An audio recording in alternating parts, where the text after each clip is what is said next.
Chase was the love of my life, and I thought I knew everything about him. This was just happened to be something he didn't ever talk to me about.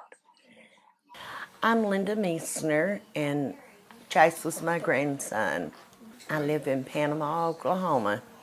Afterwards, after it happened and everything, and they told me that he possibly was playing a blue whale game.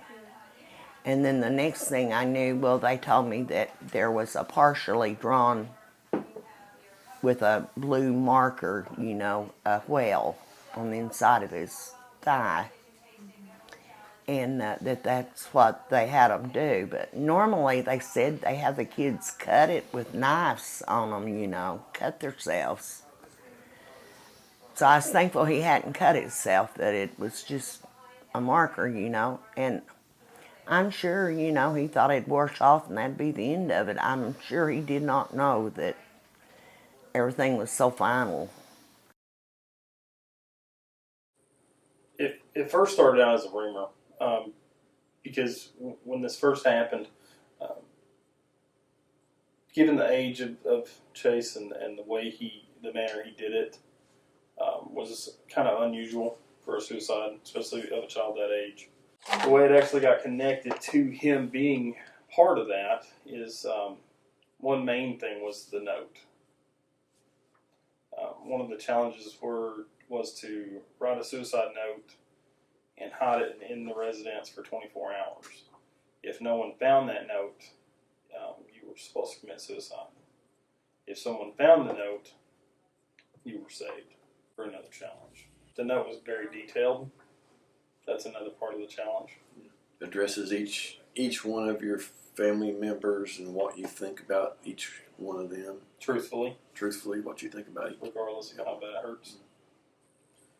We're aware that he did have a bully there at school that pretty much bullied him every day. He did come from a broken home. Mother had been on drugs for quite some time. He had been taken away from her, placed with the grandparents. I will say that on the grandparents' behalf, they'd done everything they could possibly do.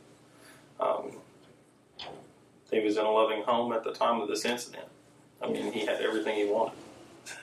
You delve into their lives and you start realizing, okay, well, he's this really happy kid, by all accounts, right? But you start reading his journals, you start reading his books, you start reading his little notes he writes and things. He's not happy. He puts on a good front for everybody because he believes that's what they want him to be. But he's actually miserable because he's being bullied. He just kind of feels like an outcast.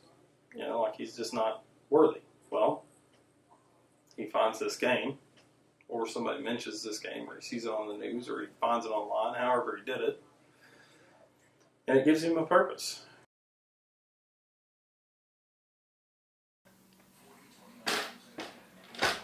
I don't really remember exactly how I found out. I found out after he had died, and I asked what happened, because I had taken him home that day. I'd had him over the weekend.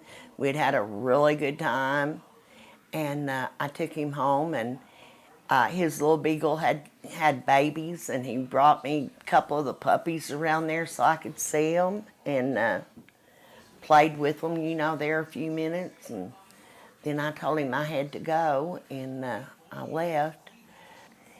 And Papa said, after he got through playing with them for a little while, that he told him, he said, well, I'm going to go in, and he go into his room.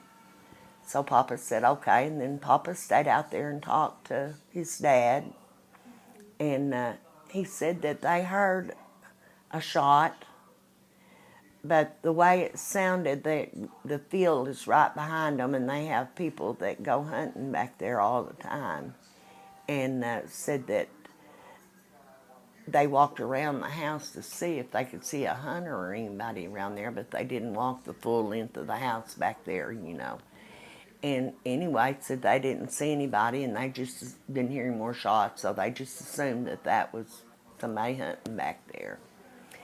And Papa said then when Nana come home with supper, well, they went in the house, and he told Morgan to go get your brother, go wake. Chase probably went back here and took a nap, said go wake him up and tell him to come on and supper. Nana brought supper in. And she went back there, and she come back, and she said the door's locked. So she went outside and went around to the window and saw that the window was broken, and she hollered at Papa, and then they broke the door down and got back there in his room, and Papa and Nana and Morgan, they all saw him. And they didn't call me then till quite a bit later because they didn't want me by myself when I heard it. And so that had happened not too long after I had, not too long after I'd left him there.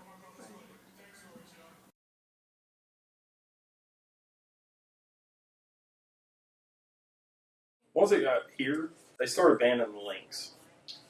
Okay, which is something I'm very proud that our FBI and Cyber Crimes Division started doing.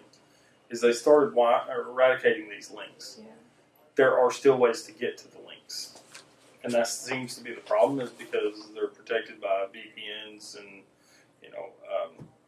IP vanishes and things of that nature. To where this kid can go to this website and it says, okay, well if you go here, you can talk to this person, then they send you a link, and then you go to another person. Well, by the time it gets to that third or fourth source, you're actually playing the game. Somebody that has a little bit of tech knowledge will say, well, I've traced your IP address. Well, I can trace anybody's IP address. All I gotta do is type in your IP address into a search bar, and it tells me you live in Spiro, Oklahoma. How easy is it for me to convince you at that point? Well, I know you live in Spiro, and I can come kill your family. It's a very convincing bluff.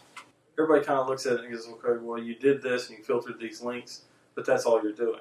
It's a huge step that somebody took upon themselves and said, okay, we've got to stop this before it becomes an epidemic. And luckily they did that, because I have a feeling if they hadn't took those steps prior to these incidents, we would be dealing with a mass casualty situation here.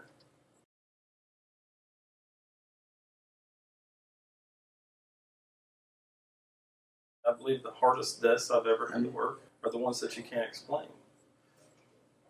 Chase, to me, there was no motive, rhyme, or reason behind that.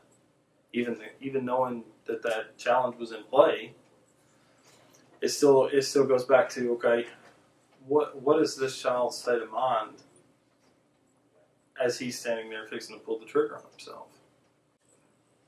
Those, to me, are the hardest cases I've ever worked. Because I can't sit there and look at a parent in the face and go, this is why your kid did this.